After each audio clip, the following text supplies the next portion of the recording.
Bueno, Crisanto, vamos a conversar un poco de tu último libro, que es La casa escondida. Bueno, ¿cómo nacen? La verdad es que la mayor parte bueno, la mayor parte no, todas ellas han sido inventadas totalmente, de alguna forma, aunque siempre recogiendo pues, cosas que escuchas por ahí, ¿no?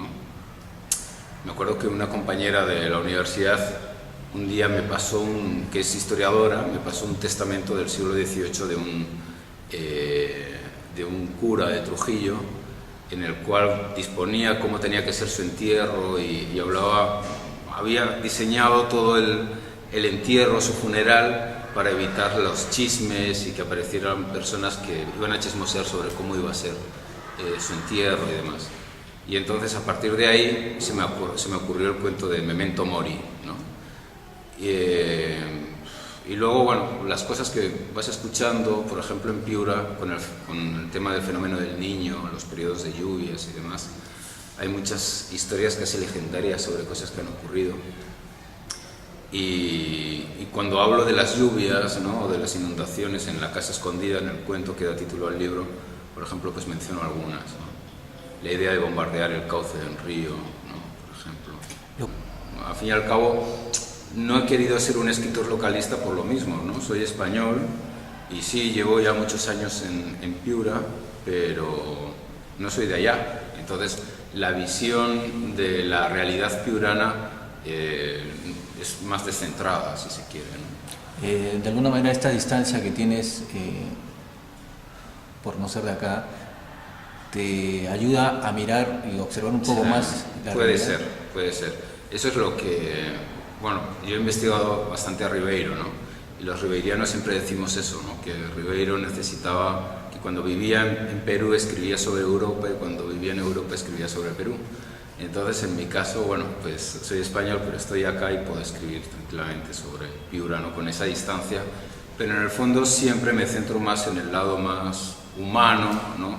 O existencial o simbólico de la existencia de los personajes que en lo propiamente local, ¿no? No son cuentos los cuentos piuranos locales, tradicionales, son cuentos de lagunas encantadas, aparecidas y demás. No hay cosas de esas en mis cuentos. No me atrevería a explotar ese género, ¿no? Bueno, hay que señalar también que la mayoría de estos cuentos han sido ganadores de concursos, ¿no? Bueno, ganadores o finalistas, ¿no? O finalistas también. Pero sí, en el fondo, bueno, cuando yo empecé a escribir de una forma más sistemática, ¿no? Un par de horas al día, ¿no? Que fue en el año 2006, yo soy profesor de crítica literaria también y me daba mucha vergüenza pensar que podía ser un mal escritor. Entonces decidí... ¿Cómo luchar contra eso? Decidí que juzgaran otros si era bueno o malo, si lo hacía bien o mal, y entonces dije, bueno, voy a enviar a algún concurso, muchas gracias, voy a enviar a algún concurso, algún cuento, ¿no? Y poco a poco salió bien, bueno, salió bien, algunos cuentos ganaron concursos, otros quedaron finalistas, y en algunos concursos quedar finalista es casi como ganar, porque en el Juan Rulfo que organiza Radio Francia Internacional, pues se presentaban más de 7.000 relatos, entonces quedar dentro de los 8 finalistas era bastante, ¿no? Y bueno, la verdad es que en ese sentido hubo una buena aceptación de los cuentos, ¿no? Luego existía un poco no sé si por timidez, dejadez o la idea tenía la idea de publicarlos, pero en realidad hasta el año pasado no concreté, ¿no? Y ya por fin este año ha salido, sí, ya era hora de que saliera. Borges dice que uno publica para dejar de corregir, y creo que es verdad, porque ya cuando por fin los publicas ya te desentiendes un poco de ellos y sigues pensando en otros proyectos también. ¿Y te pasa eso que cuando vuelves a leer tus cuentos, quieres corregirlos? No tanto, no tanto.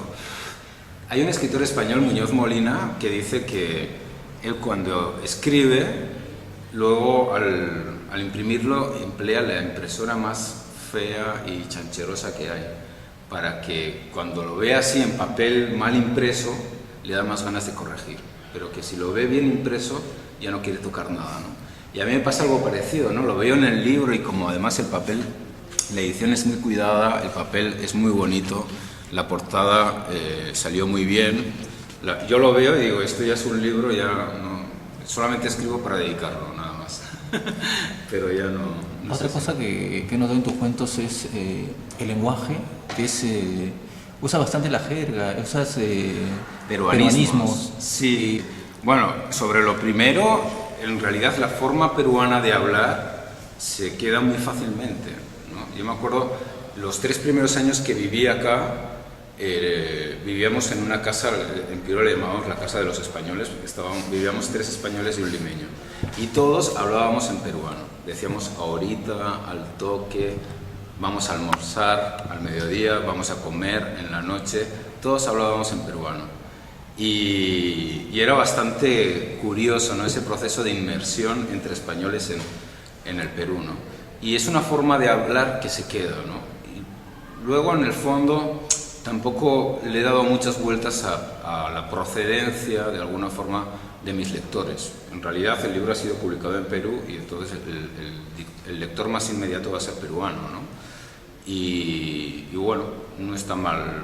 Creo que no utilizo incorrectamente los peruanismos y bueno, la verdad es que me gusta cómo quedan, ¿no?, dentro de los textos. Tampoco están plagados de peruanismos, pero entre poner una palabra que solamente se entiende en España y otra que se entiende mejor aquí, pues prefiero ponerlas de aquí, ¿no? Al fin y al cabo, en mi día a día vivo con peruanos, entonces... ¿Y la prosa poética? Y la prosa poética, creo que...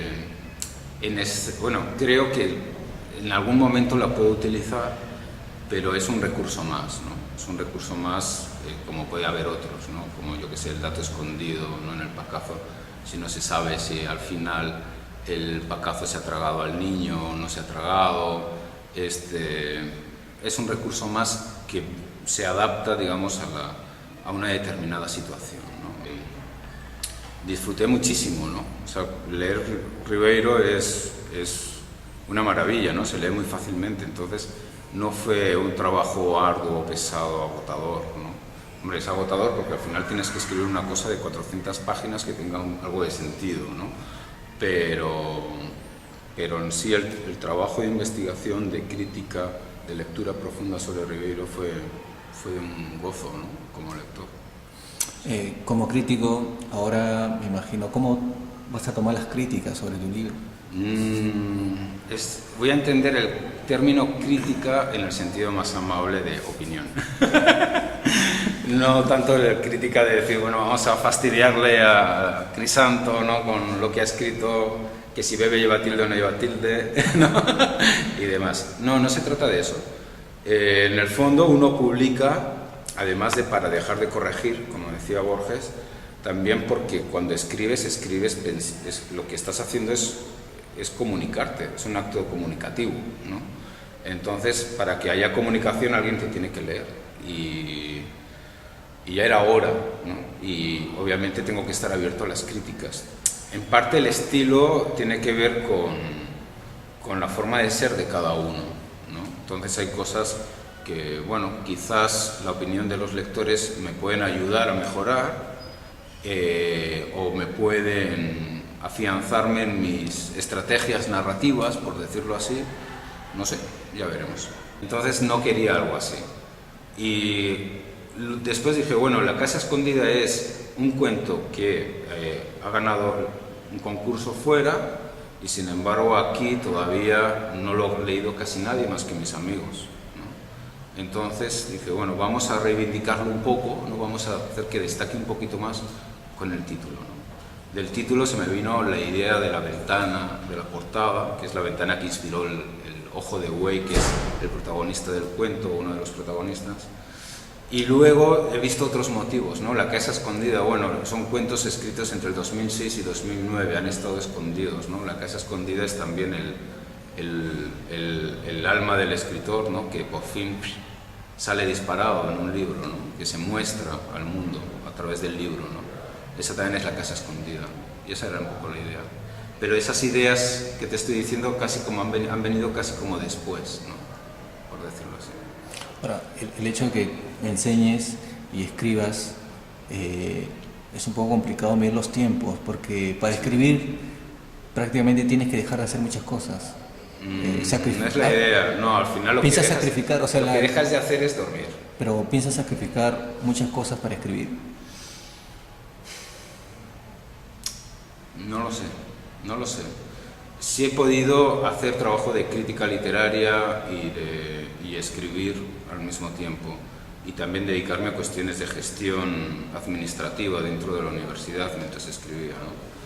Yo soy más de los que piensa que más vale el trabajo de hormiga de estar escribiendo 1 hora, 2 horas al día, como mucho, a decir, bueno, renuncio al mundo y durante 2 semanas no hago otra cosa más que escribir. Más que nada porque la vida a mí eso no me lo permite, o sea, no puedo hacerlo.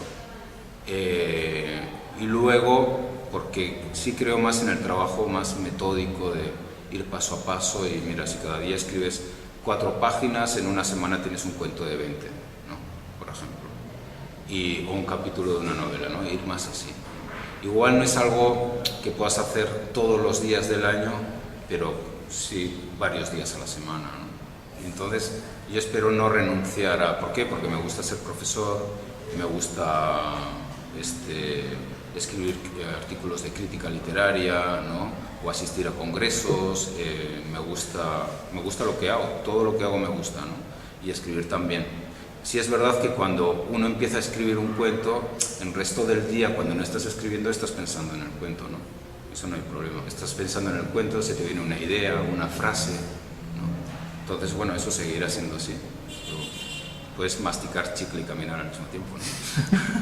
Bueno, ahora, ¿dónde podemos encontrar este libro, ¿no? La Casa Escondida? Ya sé que está en algunas librerías de Lima. Según el editor, lo encuentras en todas partes. En todas partes. La librería El Virrey, la librería del Sur, Crisol, el Sur, la Casa Verde, Crisol y la familia, y luego en perubookstore.com para la gente que no vive en Lima, ¿sí?